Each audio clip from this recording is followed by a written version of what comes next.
ఈ నూతన సంవత్సరంలో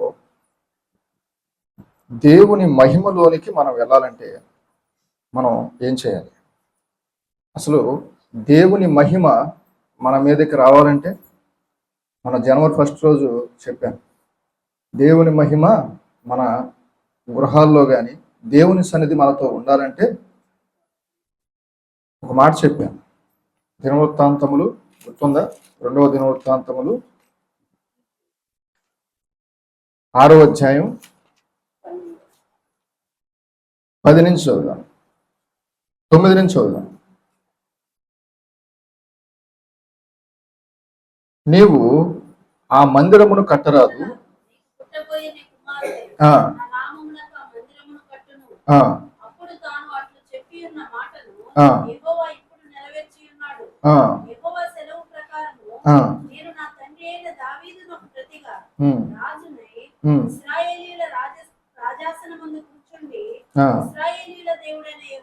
యెహోవా మందిరము నేను కట్టించాడు.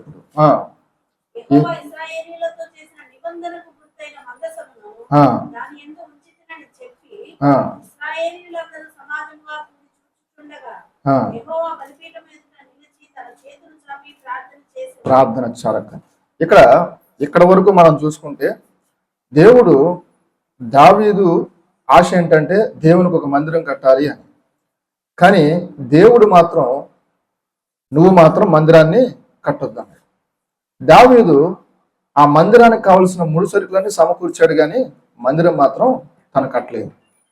కానీ ఆ మందిరం ఎవరు కడతారని చెప్పాడు దేవుడు? నీ కుమారుడు నా కొరకు మందిరం కట్టాలి. ఇప్పుడు సొలొమోను మందిరం కట్టించి ముగించాడు. ఆ మందిరము చాలా గొప్పగా కట్టాడు.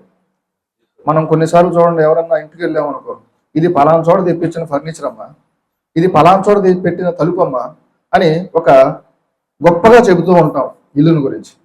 నేను డూప్లెక్స్ కట్టాను, 2-3 అంతస్తులు మేడ కట్టవచ్చు. కానీ సొలొమోను ఎంత గొప్పగా కట్టాడు కదా, అప్పటికి దేవుని సన్నిధి రాలేదు మందిరం మీద.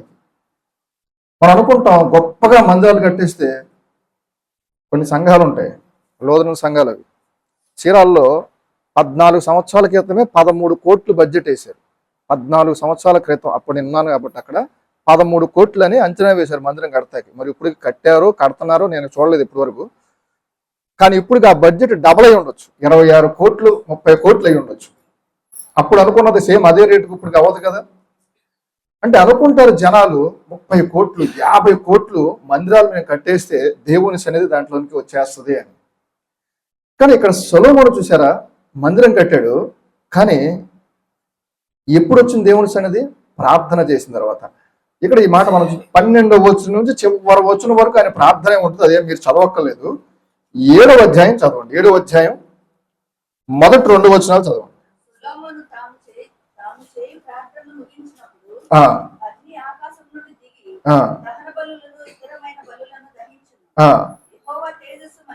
యెహోవా తేజస్సు మందిరము నిండా నిండెను. యెహోవా తేజస్సుతో మందిరము నిండినందున యాజకులు అందులో ప్రవేశింపలేక ఉండు. చూసారా, అప్పుడు దాకా మరి ఎందుకని అంత గొప్పగా ఉంది కదా, మరి అప్పుడు దాకా ఏం లేదు అక్కడ. దేవుని యొక్క సన్నిధి లేదు, దేవుని యొక్క మహిమ అక్కడ లేదు. ఏం చేశాక వచ్చింది? ప్రార్థన చేశాక వచ్చింది. ఈ కొత్త సంవత్సరంలో మీ గృహాల్లో దేవుని సన్నిధి ఉండాలంటే ఏం చేయాలి? మనం ప్రార్థన చేయాలి. ఒక తీర్మానం చేసుకోండి. ఇప్పటి వరకు అలాంటి అలవాటు లేకపోతే ప్రతిరోజు నా గృహంలో ప్రార్థన ఉండాలి. నా భర్త చేయకపోవచ్చు, నా భార్య చేయకపోవచ్చు, నా పిల్లలు చేయకపోవచ్చు, కానీ ఇంట్లో ఒక్కరైనా ప్రార్థనా పరులు ఉండాలి. అలా ఉంటే ఏంటి ప్రయోజనం? మన ఇళ్లలో దేవుని సన్నిధి ఉంటుంది. సొలొమోనుకు అనిపించింది, నేను గొప్పగా కట్టేశాను కదా, దేవుని మహిమ వచ్చేస్తాను అనుకోలే. ఆయన అంత గొప్పగా కట్టించిన తర్వాత ఆయన చేసిన ప్రార్థన ద్వారా ఇంట్లోనికి ఆ మందిరంలోనికి దేవుని మహిమ వచ్చింది. ఈరోజు మన మందిరంలోనైనా ఇళ్లలోనైనా ఏముండాలి? నిత్యము ఇక్కడ ప్రార్థన ఉండాలి. గుర్తుపెట్టుకోండి. సమస్తము ఆయన్ని మహిమపరుస్తున్నాయి. దేవదూతలు గాబ్రియేలు, మీకాయేలు, మన బైబిల్ గ్రంథంలో ఎవరిని చూసుకున్నా ఆయన్ని మహిమపరుచినట్టుగా చూస్తూ ఉంటాం. దేవుని సన్నిధి చాలా బలమైనది, అది శక్తి గలది. ఇజ్రాయేలు ఐగుప్తు నుంచి కానానుకు వచ్చినప్పుడు దేవుని మహిమ వారికి తోడుగా వచ్చింది. ఎలాగా? షకీనా మేఘము వలె వారికి తోడుగా వచ్చినట్లుగా మనం చూస్తాం. మన జీవితంలో కూడా మన జీవితం సాఫీగా వెళ్ళాలంటే మనతో ఆయన సన్నిధి నిత్యము ఉండాలి. ఆయన సన్నిధి లేకుండా, మోషే నీ సన్నిధి లేకుండా నన్ను పంపించొద్దు, నన్ను తోడుకొని వెళ్ళొద్దు అంటాడు కదా. అలాగా మన జీవితం సాఫీగా సాగాలంటే, మన జీవితం ఆత్మీయంగా ముందుకు వెళ్ళాలంటే నిత్యము ఆయన సన్నిధి మనతో ఉండాలి. సమస్త సృష్టి ఆయన మహిమపరుస్తుంది. కీర్తన గ్రంథం 19:1 చూస్తే ఆకాశం ఆయన మహిమపరుస్తున్నది. చదవండి, కీర్తన 19:1. ఆకాశములు దేవుని మహిమను వివరించున్నవి, అంతరిక్షము కూడా ఆయన చేతి పనిని ప్రచురణ చేస్తుందండి. ఈరోజు మరి మనుషుడి సంగతి ఏంటి? ఈరోజు మనం పొందుకున్న ఆయుష్, మనం పొందుకున్న ఆరోగ్యం, మన పిల్లల క్షేమం, మన ఉద్యోగాలు, మన పనులు దేవుడిస్తున్న భిక్ష, దేవుడు నిత్యము మనకిస్తున్న అనుదినమైనటువంటి ఆయన సహవాసం, ఆయన సహాయం. మరి దేవుడికి మనం కృతజ్ఞతలు చెల్లిస్తున్నామా? ఆకాశము అంతరిక్షము కూడా ఆయన మహిమపరుస్తుంది కదా. మనకు దేవుడు నోరులు ఇచ్చాడు, వాటికి నోరు లేవు, కానీ వాటి క్రియల ద్వారా మహిమపరుస్తున్నాయి. మనం క్రియల ద్వారా మహిమపరచాలి, మన నోటి ద్వారా కూడా మహిమపరిచే గొప్ప భాగ్యం మనకి ఇచ్చాడు. మరి దేవుణ్ణి మనం ఎంతగా మహిమపరుస్తున్నాం? స్తుతి మన జీవితానికి ఎంతో ప్రాముఖ్యమండి. ఒక భక్తుడు అంటే స్తుతి మన స్థితిని మారుస్తుందట. స్తుతి మన జీవితాల్లో ఉండాలి. మహిమ అనేది ఆయనకు మాత్రమే చెల్లేదు. చూడండి 115వ కీర్తన 1వ వచనం, 115:1. మాకు కాదు, మాకు కాదు యెహోవా, మాకు కాదు, నీ కృపా సత్యమును బట్టి నీ నామానికే మహిమ కలగాలి. ప్రతి మనిషి ఇలా అనుకోవాలి. ఏమనుకోవాలి? ఎంత గొప్ప సేవకుడైనా. కొంతమంది ఈరోజు మనుషులకు మహిమ తెచ్చుకునేలాగా వారి సేవలు చేస్తున్నారు, వాళ్ళు కనపడాలని, వాళ్ళు బహిర్గతం అవ్వాలని. కానీ మాకు కాదు యెహోవా, మాకు కాదు, నీ నామానికే మహిమ కలగాలి. తనకు మహిమ తెచ్చుకుంటే ఏమైంది? మన అపోస్తుల కార్యములు 12వ అధ్యాయంలో ఒక రాజును చూస్తాం. హేరోదు అగ్రిప్ప వచ్చాడు, గొప్పగా ప్రసంగం చేశాడు. ఈరోజు భజన రాయిళ్ళు ఉంటారు కదా, దేవుణ్ణి మహిమపరచరీళ్ళు మనుషులు మహిమపరుస్తారు. అబ్బా హేరోదు ఏం చెప్పావయ్యా, ఇది దేవుని స్వరమే గాని మానవ స్వరం కాదనగాలనే. పాపం ఆయన ఏం చేయలే, వీళ్ళు అన్న మాటకి ఉబ్బు తప్పిపోయిపోయాడు అంతే. ఆ మాటకి ఉప్పు తప్పిపోయినందుకు పురుగులు పడి చనిపోయాడు. ఎందుకని? ఆ మాట అన్నప్పుడు ఏమనాలి? దేవుని మహిమపరచాలి. అప్పుడప్పుడు ఊర్లో వెళ్తున్నప్పుడు అయ్యా బాగా చెప్పారయ్యా, బాగా చెప్పారయ్యా, బాగా చెప్పారు కాదు, దేవుడు మీతో మాట్లాడాడు అని అడుగుతారు. మాట్లాడే అది చెప్పండి. బాగా చెప్పారు కాదు, దేవుడు నాతో మాట్లాడాడు. అంత గొప్ప ప్రసంగం బాగా చెప్పేశారని దేవుడు నాతో మాట్లాడిన ఒక్క మాట కూడా నాకు గుర్తులేదు అనుకోండి, ఏం ప్రయోజనం? అన్యులు అన్నారనుకోండి, వాళ్ళు ఏం అనలేం కాబట్టి వచ్చేస్తాం. విశ్వాసులు వచ్చి ఒకసారి అయ్యా బాగా చెప్పారయ్యా, బాగా చెప్పారు, దేవుడు వాళ్ళు బాగా వాడుకున్నాడయ్యా, నన్ను వాడుకోవడం సంగతి పక్కన పెట్టండి, మీతో దేవుడు మాట్లాడా, నాతో మాట్లాడాడు చాలు. అది కదా కావాల్సింది. వెళ్ళిన పనికి నేను గొప్పగా చెప్పేసాన్ని బిరుదులు తెచ్చేసుకోవడానిక అక్కడికి వెళ్ళింది కాదు కదా. ఈరోజు దేవుని మహిమపరిచే వారంగా మనం ఉండాలి. ఈ కొత్త సంవత్సరంలో మన జీవితాల్లో మన ప్రాచీన స్వభావాన్ని విడిచిపెట్టాలి, నూతన స్వభావాన్ని ధరించాలి. కొలస్సీ 3:10 ఈ మాట రాసి ఉంటుంది చూడండి. కొలస్సీ 3:10.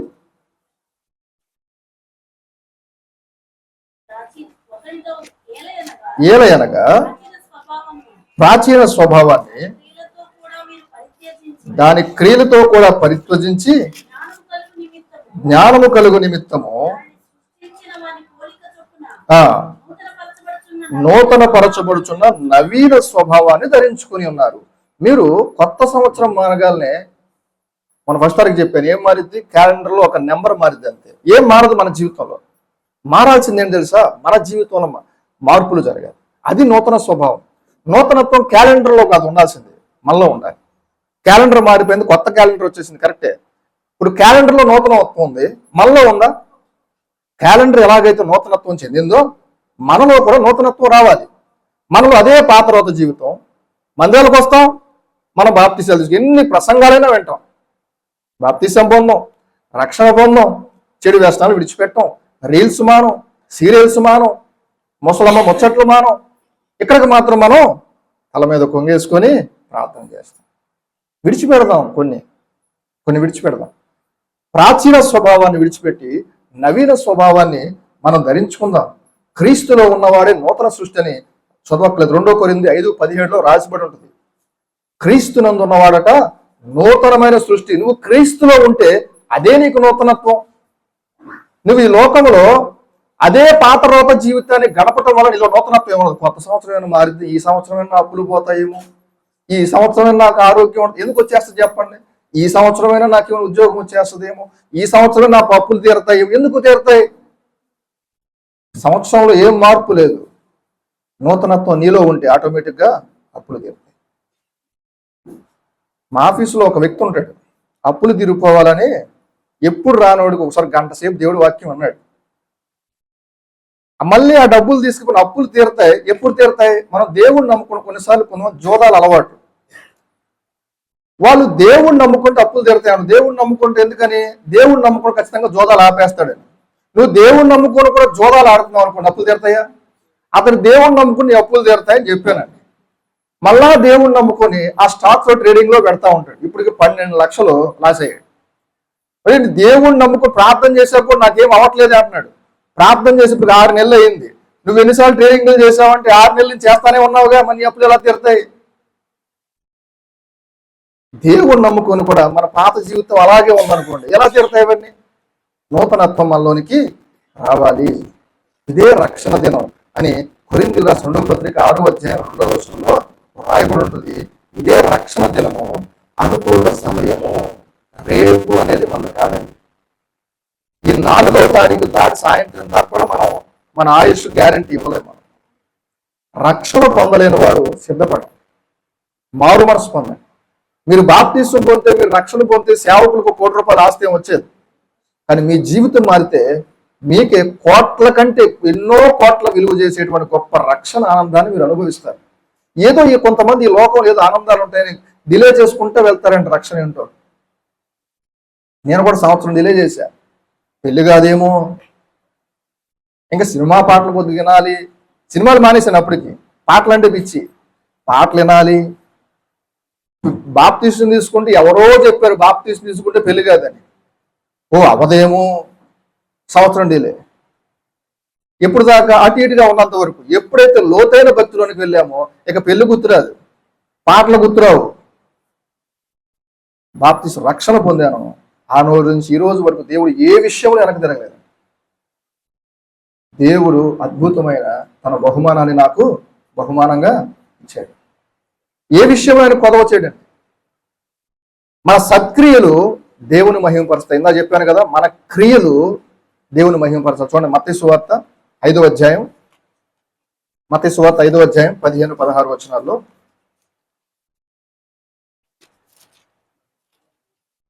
చదవండి. మనుషులు దీపం వెలిగించి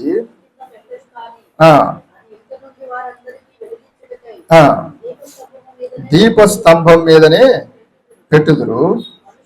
మనుష్యులు మీ సత్కార్యములను చూచి పరలోకమందున మీ తండ్రిని మహిమపరచునట్లు వారి ఎదుట మీ వెలుగును ప్రకాశింపనీయుడి. మన సత్క్రియలను బట్టి కూడా కొంతమంది ప్రభువుని మహిమపరుస్తారు. ఇక్కడ సంఘంలో గొప్పగా విశ్వాసిగా ఉండి ఇంటికి వెళ్ళిన తర్వాత లోకస్తుల్లాగా మనం నోరు తెరిచామనుకోండి, వాళ్ళు ఇంకో జీవితంలో నువ్వు ఎప్పుడో వాళ్ళకి ఏదైనా పరిస్థితి, కష్టమైన పరిస్థితి వచ్చింది, నువ్వు వెళ్ళి ప్రభువు గురించి చెప్పినంత మాత్రాన రక్షణ వారి జీవితంలో కార్యం జరిగిద్దా? జరగదు. ఎందుకంటే నీ నోరు వాళ్ళకి తెలుసు, మన జీవితం వాళ్ళకి తెలుసు. ఇప్పుడు వెళ్ళి ప్రభువు గురించి చెప్పేదాన్ని వాళ్ళే మారిపోరు. మన సత్క్రియలను బట్టి వారు దేవుడు తెలుసుకుంటారు. ఒకరోజు బస్సులో వస్తున్నప్పుడు ఆయన యూట్యూబ్లో నన్ను చూశాడంట. ఆ వ్యక్తి నేనా కాదని గమనిస్తా ఉన్నాడు.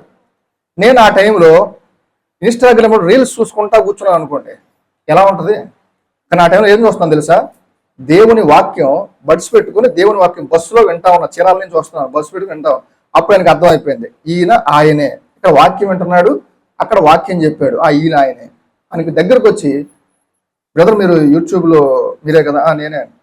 మీరు అదే నేను మీరా కాదా అని ఫస్ట్ నుంచి చూస్తున్నాను అంటే ఆయన నుంచొని ఉన్నాడు. కరెక్ట్గా జనం ఫుల్ అయిపోయి నాకు సీట్ ఉంది, ఆయన నుంచొని ఉన్నాడు. మీరా కాదా అని ఇందాక నుంచి ఆలోచిస్తున్నాను. మీరు ఇప్పుడు వాక్యం వింటున్నారు, మీరేనా నాకు కన్ఫర్మ్ అయింది.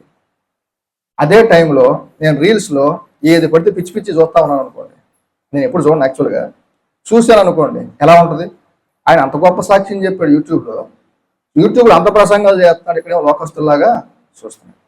మన క్రియలు ఒకసారి గుర్తుపెట్టుకోండి, ఎవరు చూస్తున్నారో చూడలేదని కాదు, మన రహస్యాన్ని దేవుడు చూస్తున్నాడు. మనం ఏం పని చేస్తున్నా ప్రభు చూస్తున్నాడు అనేటువంటి భయభక్తులతో ఉంటే మనం ఎప్పుడు దారి తప్పిపోము. ఒక 3 విషయాలు మనం దేవుడి మహిమలోకి వెళ్ళాలంటే ఫస్ట్ చెప్పేస్తాను. ఒకటి, మనల్ని మనం పరిశుద్ధపరచుకోవాలి. నెంబర్ 1, దేవుడి సన్నిధి మనతో ఉండాలంటే మనల్ని మనం పరిశుద్ధపరచుకోవాలి. భక్తుడు దావీదు అంటున్నాడు, నీ సన్నిధిలో నన్ను గడపాలి, చిరకాలము నీ మందిరంలో ఉండాలని నాకు ఆశ అంటాడు. కీర్తన గ్రంథం 23వ కీర్తన 6వ వచనంలో. చిరకాలములు ఆయన మందిరంలో ఆయనకు ఒక ఆశ అంట, చదవక్కర్లేదు. అలాగే చాలా టైం లేదు, వ్యర్థమైన దాన్ని కూడా మనస్సు పెట్టను అంటున్నాడు ఆయన. చూడండి, కీర్తన గ్రంథం చదువుదాం. కీర్తన గ్రంథం 24:4 చదువుతాం. వ్యర్థమైన దాని యందు మనస్సు పెట్టకయు, కపటముగా ప్రమాణం చేయకయు, నిర్దోషమైన చేతులను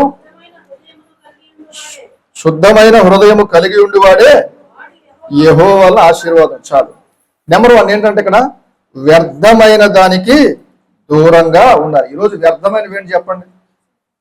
ఈరోజు మన జీవితంలో పాత రోత జీవితాల్లో కొన్ని వ్యర్థాలు మీకే తెలుస్తాయి, మీకు దేవుడికే తెలుస్తాయి. ఏంటి ఆ వ్యర్థమైనవి? లాస్ట్ ఇయర్ బిగ్ బాస్ చూశాను, ఈ ఇయర్ నాకు అది నేను చూడకూడదు. లాస్ట్ ఇయర్ నేను ఫోన్తో ఎక్కువ గడిపాను, ఈ ఇయర్ అవసరానికి తప్ప ఎక్కువ నేను వాడతాను, నేను కాదన్నాను. కానీ సోషల్ మీడియాని దేవునికి మహిమకరంగానే వాడతాను. ఈరోజు నన్ను నిన్నగాక మొన్న ఒక ఫ్రెండ్తో చాటింగ్ చేస్తూ నేను గుర్తున్నానా అని పెట్టా. అరే నువ్వు గుర్తుండకపోవడం ఏంట్రా, ఫేస్బుక్ తెలిసినా నువ్వే ఉంటావు, ఇన్స్టాగ్రామ్ తెలిసినా నువ్వే ఉంటావు, యూట్యూబ్ వచ్చినా నువ్వే ఉంటున్నావు అన్నాడు. అలా కూడా గుర్తుంటున్నాను. అది నేను సోషల్ మీడియా మీకంటే ఎక్కువ వాడతా, కానీ అది దేవునికి మహిమకరంగా మాత్రమే వాడు. ఏ పోస్ట్ అయినా పెట్టినాయి, అది ఒక బర్త్డే పోస్ట్ పెట్టినాయి, ఇంకోటి ఏదైనా పెట్టినాయి, అది దేవునికి మహిమకరంగా మాత్రమే ఉంటుంది తప్ప మా గొప్పలు చూపించుకోవడానికి ఏది ఉండదు. ఈరోజు నీ జీవితంలో వ్యర్థమైంది ఏంటి? దాన్ని విడిచిపెట్టాలి. కపటముగా ఉండకుండా. నెంబర్ 3, నిర్దోషమైన చేతులు. మన చేతులతో కూడా, మన చేతుల్లో కూడా నిర్దోషత్వం ఉండాలి. 4వది, శుద్ధమైన హృదయం. ఇదండి మెయిన్ కావాల్సింది, శుద్ధ హృదయం. మన జీవితాల్లో ఇలాంటి హృదయం కావాలని ప్రార్థన చేయండి. అప్పుడు మనం దేవుని మహిమలోనికి ప్రవేశిస్తాం. చూడండి, కీర్తన గ్రంథం 24:9లో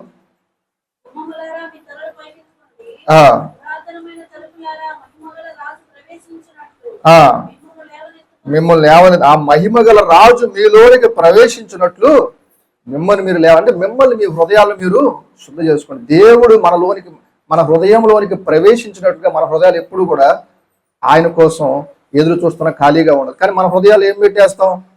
ఎక్కడ లేని చెత్తంతా పెట్టేస్తాం. రేపు పొద్దున్న అప్పు ఎలా తీర్చాలి, రేపు పిల్లల ఫీజులు ఎలా కట్టాలి, రేపు నేను డ్యూటీకి వెళ్తే నేను చూడాల్సినటువంటి ఆ బిగ్ బాస్లు ఇంకేమేమో ప్రోగ్రాంలు మిస్ అయిపోతాను, ఏ చెత్తంతా పెట్టుకుంటాం. రేపు ఏం వండాలి, రేపు ఏం తినాలి, రేపు ఎలాగా. ఇవే మన హృదయంలో తప్ప దేవుడికి మన స్థానం ఇస్తున్నామని మన హృదయంలో భయాలు పెట్టుకుంటున్నాం, అనుమానాలు పెట్టుకుంటున్నాం, భవిష్యత్తు గురించిన భయాలు ఎన్నెన్నో పెట్టేసుకుంటున్నాం ఈ హృదయంలో. దేవుణ్ణి పెట్టట్లా మనం. 2026లో సిద్ధపడండి. 365 రోజులు 24/7 దేవుని సన్నిధి అనుభవించాలి. ఒక్క రోజు కూడా మిస్ అవ్వకూడదు. ఒక తీర్మానం చేసుకోండి, 365 days ఏ రోజు మిస్ అవ్వకూడదు. ఆ రోజు మిస్ అయ్యారంటే మీరు ఒకటి చెప్పుకోండి, అన్నం తింటమానండి. ఒక పనిష్మెంట్ లాగా మీరు పెట్టుకోండి. ఇంకోసారి అన్నం తింటాకైనా ప్రార్థన చేస్తారు. కాబట్టి ఆయన సన్నిధి మనం అనుభవించాలంటే మనల్ని మనం పవిత్రపరుచుకోవాలని చూడండి. యెహోషువ గ్రంథం 3వ అధ్యాయం 5వ వచనం. యెహోషువ 3:5 ఫస్ట్ గా. యెహోషువ 3:5.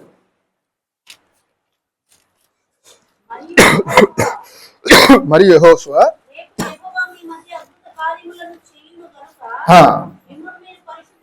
మిమ్మల్ని మీరు పరిశుద్ధపరచుకోండి. మీ జీవితంలో అద్భుతమైన కార్యాలు జరగాలంటే ఏం చేయాలి?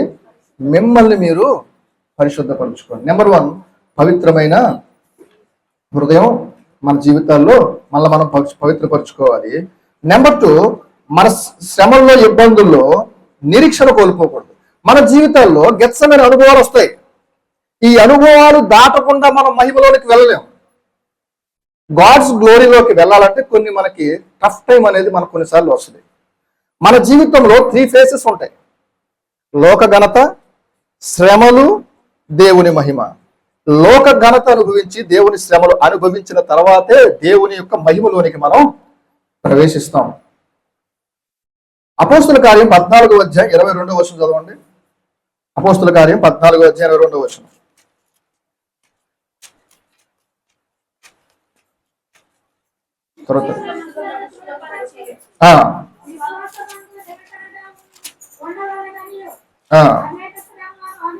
అనేక శ్రమలను అనుభవించి మనము దేవుని రాజ్యంలో ప్రవేశించవలని వారిని హెచ్చరించి. మనం అనేక శ్రమలు అనుభవించి దేవుని రాజ్యంలో ప్రవేశించిన చాలా మంది భయపడిపోతారు, శ్రమలకు భయపడిపోతూ ఉంటారు. కానీ మీకు ఒక భరోసా ఏం తెలుసా? మీ శ్రమల్లో దేవుడు మీకు తోడుగా ఉంటాడు. దేవునికి స్తోత్రం కలుగును కాక. దేవుడు మనకు తోడుగా ఉంటే మనకు శ్రమలాగా ఉంటుందండి? ఉండదు. ఈ లోకస్తులు శ్రమలు అనుభవిస్తారు, కానీ వాళ్ళకి లేని ఒక భరోసా ఏం తెలుసా? దేవుడు నా పక్కన ఉండే భరోసా లేదు వాళ్ళకి. కానీ మీకు నేను నీ పక్కనే ఉన్నాను. దేవుడు మిమ్మల్ని బలపరచడానికైనా మీ పక్కనే ఉంటాడు. ఇంకా మన జీవితాల్లో 2025లో చాలా టఫ్ టైం అనుభవించానండి. కొంతమంది మన సాక్ష్యాలు చెప్పారు, చనిపోవాలనిపించింది, చాలా టఫ్ టైం నేను అనుభవించాను. కానీ దేవుని వాక్యం చెప్తుంది సార్, నిరీక్షణ కలిగి ఉండండి. శ్రమ ఓర్పును, ఓర్పు పరీక్షను, పరీక్ష నిరీక్షణ దయచేయదని ఎరగండి. కానీ ఈ నిరీక్షణ మళ్ళీ అన్నాడు సిగ్గుపరచదు. చదువుదాం మాట కూడా. రోమిలకు రాసిన పత్రిక 5వ అధ్యాయం 3 నుంచి 5 వచనాలు. రోమిలకు రాసిన పత్రిక 5వ అధ్యాయం 3 నుంచి 5 వచనాలు. అంతేకాదు శ్రమ ఓర్పును, ఓర్పు పరీక్షను, పరీక్ష నిరీక్షణను ఎరిగి ఎందుకనగా ఈ నిరీక్షణ మనలను సిగ్గుపరచు. దేవునికి స్తోత్రం కలుగును గాక. శ్రమ వచ్చినప్పుడు భయపడద్దు. శ్రమ వచ్చినప్పుడు ఓర్పు కలిగి, పరీక్ష వచ్చినప్పుడు ఓర్పు కలిగి ఉండండి. కానీ ఈ నిరీక్షణ మనల్ని ఎప్పుడు కూడా సిగ్గుపరచదు. అలాగే మన జీవితంలో చాలా కష్టమైన ఛాలెంజెస్ ఫేస్ చేయాల్సి వస్తుంది. గాడ్స్ గ్లోరీలోకి వెళ్ళాలంటే లోక సంబంధమైన సంతోషాలతో ప్రారంభం అవుతుంది. అక్కడి నుంచి డైరెక్ట్ గా మనం గాడ్స్ గ్లోరీలోకి వెళ్ళలేం. మధ్యలో కొన్ని క్లిష్టమైన పరిస్థితులు వస్తాయి. ఒక బ్రిడ్జ్ ఉంది. ఏంటి ఆ బ్రిడ్జ్? మరణాంధకారము, గాఢాంధకారము, కష్టములు అనేటువంటి బ్రిడ్జ్ దాటిన తర్వాతే మనం గాడ్స్ గ్లోరీలోకి వెళ్ళాలి. గాడ్స్ గ్లోరీ అనగానే మనం మరణించిన తర్వాత అనుకోమాకండి. ఉదాహరణకు దావీదు కష్టాలు అనుభవించాడు, తర్వాత దేవుడు స్థిరపరిచాడు, దేవుని మహిమను చూశాడు. జోసెఫ్, యేసేపు ఫస్ట్ దేవుని లోకపరమైన ఘనత పొందినవాడే, ఇంట్లో ముద్దుల కొడుకే, కానీ కష్టాలు అనుభవించాడు. మరలా దేవుడు అతన్ని హెచ్చించాడు. మన జీవితంలో కూడా క్లిష్టమైన పరిస్థితులు వచ్చినప్పుడు ఒకటి మనకు గుర్తురావాలి. దేవుడు తన మహిమలోనికి మనల్ని చేర్చుకోబోతున్నాడు, మనకి ఘనత ఇవ్వబోతున్నాడు అనే విషయాన్ని గుర్తుపెట్టుకోవాలి. మోషే జీవితాలు చూసుకుంటే 3 ఫేసెస్ మనకు కనిపిస్తాయి. 120 సంవత్సరాలు ఆయన బతికితే మొదటి 40 సంవత్సరాలు ఒక ప్రిన్సెస్ లాగా ఈ లోక ఘనత ప్రకారం జీవించాడు ఆయన. మధ్యలో ఒక 40 సంవత్సరాలు ఐగుప్తుని కాదు, నేను హెబ్రీయుడను, నా దేవుడు యెహోవా దేవుడు అని చెప్పేసి తన మామ అయిన ఇత్రో దగ్గరికి వెళ్ళి ఆ గొర్రెల కాపరిగా శ్రమలు అనుభవించాడు. తర్వాత చివరి 40 సంవత్సరాలు దేవుడు పిలుచుకొని ఆయనను మహిమపరిచాడు. ఈరోజు మన జీవితాల్లో కూడా ఇలాంటి ఫేసెస్ వస్తాయి. ఈ లోక సంబంధమైన ఘనతలో మన జీవితం కూడా ప్రారంభం అవుతుంది. అక్కడి నుంచి డైరెక్ట్ గా మనం దేవుని గ్లోరీలోకి వెళ్ళలేం. మధ్యలో కొన్ని శ్రమలు అనేది వస్తాయి.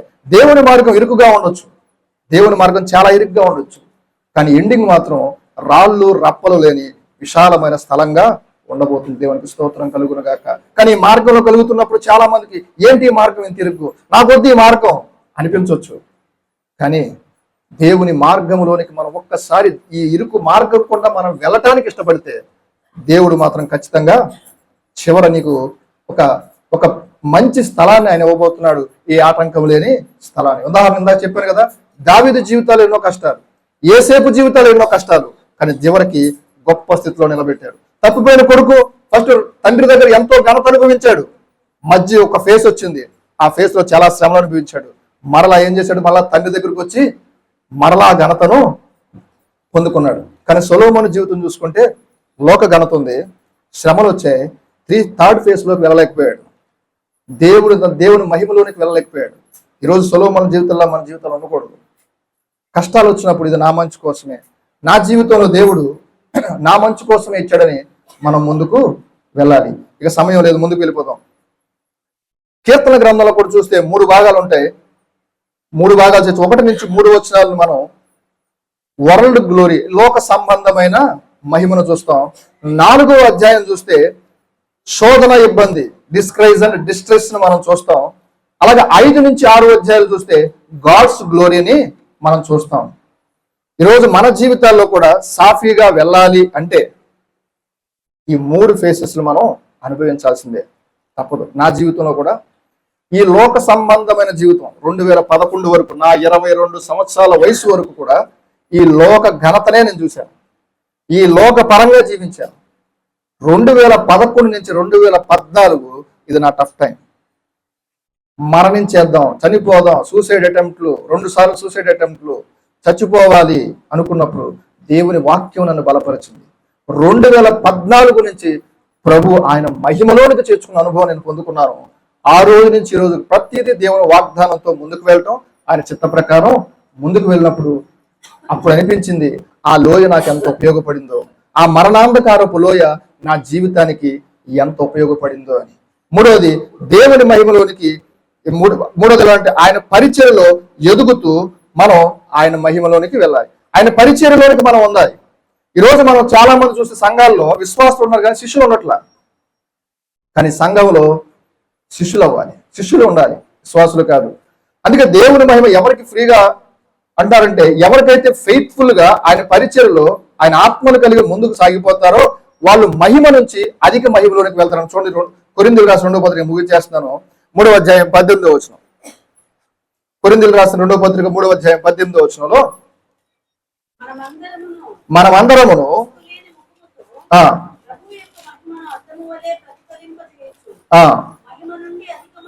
మహిమ నుండి అధిక మహిమలోనికి పొందుచు ప్రభువు ఆత్మ చేత ఆ పోలికగా మనం అంటే ఎలాగంట ఆ పోలికగా మనం మార్చబడాలి. దైవజనుడైన రైహార్డ్ బోనెస్ అనేటువంటి ఒక వ్యక్తి ఇలా అంటున్నాడు, పరిశుద్ధాత్మ అంట Holy Spirit never sit with sitters, never sleep with sleepers. పరిశుద్ధాత్మ ఎప్పుడు కూర్చునే వాళ్ళతో కూర్చోడు, పడుకునే వాళ్ళతో పడుకోడు, ఎప్పుడు పని చేసే వాళ్ళతో ఉంటాడు. ఈరోజు సంఘంలో నేను ఒకటి చెప్తున్నాను, ఈ సంవత్సరంలో మీ దేవుని చిత్తమైతే ఒక నిర్ణయం చేద్దాం, కొన్ని గ్రామాలకు వెళ్దాం, సువార్త ప్రకటిద్దాం. సేవకులు వీలుంటే ఆయన వస్తారు, ఆయనకు వీలు లేకపోతే నేను వస్తాను, వెళదాం. కానీ వెళ్లే ముందు ప్రార్థన చేద్దాం, ఏ గ్రామానికి వెళ్ళాలి, వెళ్ళిన తర్వాత వెళ్లే ముందు అనే నిర్ణయాలు. పోలీస్ స్టేషన్కి వెళ్దాం, మన లెటర్ రాద్దాం, అదే సంతకం పెట్టించుకుందాం, వీధి కూడల్లో నుంచుందాం, సువార్త ప్రకటిద్దాం. ఇది దేవుని చిత్తం అనుకుంటే మనందరం మాట్లాడుకుందాం, ప్రార్థన చేసుకుందాం. ప్రభు చిత్తం అయితే, సేవకుల అనుమతి అయితే సంఘం తరపున మనం వెళ్దాం. ఏమంటారు? వద్దాం అనుకున్న వారు చేతులు ఎత్తండి ఒకసారి. ఒకవేళ అలా వెళ్తే నేను వస్తాను. దేవునికి స్తోత్రం. 5 ఉన్నారు నా వెనకాల, అంతకంటే దేవుడు ఉన్నాడు. వెళ్దాం. దేవుని మహిమ పొందాలంటే ఏంటి? నెంబర్ 1, దేవుని మహిమలోనికి మనం వెళ్ళాలంటే నెంబర్ 1 మనల్ని పవిత్రపరుచుకోవాలి. నెంబర్ 2 శ్రమల్లో, ఇబ్బందుల్లో నిరీక్షణ కోల్పోకూడదు. నెంబర్ 3 ఆయన పరిచర్యలో ఎదుగుతూ ఆయనను మహిమపరచాలి. ఇది కేవలం సేవకుల యొక్క పనే కాదండి, సంఘము నా పని కాదు అనుకోకూడదు. ఎవరికి వారు ఆయన పరిచర్య చేయాలి. ప్రార్థన చేసుకున్నాం, సమయం అయిపోయింది. మహాపరిశుద్ధుడవు తండ్రి, నాయన స్తోత్రాలు. నాయన మాట్లాడిన మాటలేదో దోషం ఉంటే మమ్మల్ని మన్నించండి. నీ మహిమలోనికి మేము వెళ్ళటానికి, నిన్ను మహిమపరిచేవారుగా మేము ఉండటానికి మాకు సహాయం చేయండి. గత సంవత్సరం ఒకవేళ మేము అలా ఉండలేకపోయామేమో తండ్రి, మమ్మల్ని క్షమించండి. ఈ సంవత్సరం మీరు ఇచ్చినటువంటి ఒక గొప్ప దయా కిరీటంగా భావించి ఈ సంవత్సరమైన మారు మనసు నేను గత సంవత్సరం పొందలేదు, ఈ సంవత్సరం పొందుతాను. బాప్తిస్వం పొందలేదు, కనీసం ఈ సంవత్సరమైనా పొందడానికి నేను సిద్ధపడుతున్నానని ఆయన ఎవరి వారి హృదయాల్లో వారు ప్రేరేపించబడటానికి సహాయం చేయండి. మీ చిత్తమైతే అనేక స్థలాల్లో నీ వాక్యాన్ని ప్రకటించడానికి కృప చూపించమని ప్రార్థిస్తూ, నీ దాసుల ద్వారా కూడా మాతో మాట్లాడి మమ్మల్ని బలపరచమని యేసు క్రీస్తు నామమున ప్రార్థించి వేడుకొనుచున్నాను తండ్రి, ఆమేన్.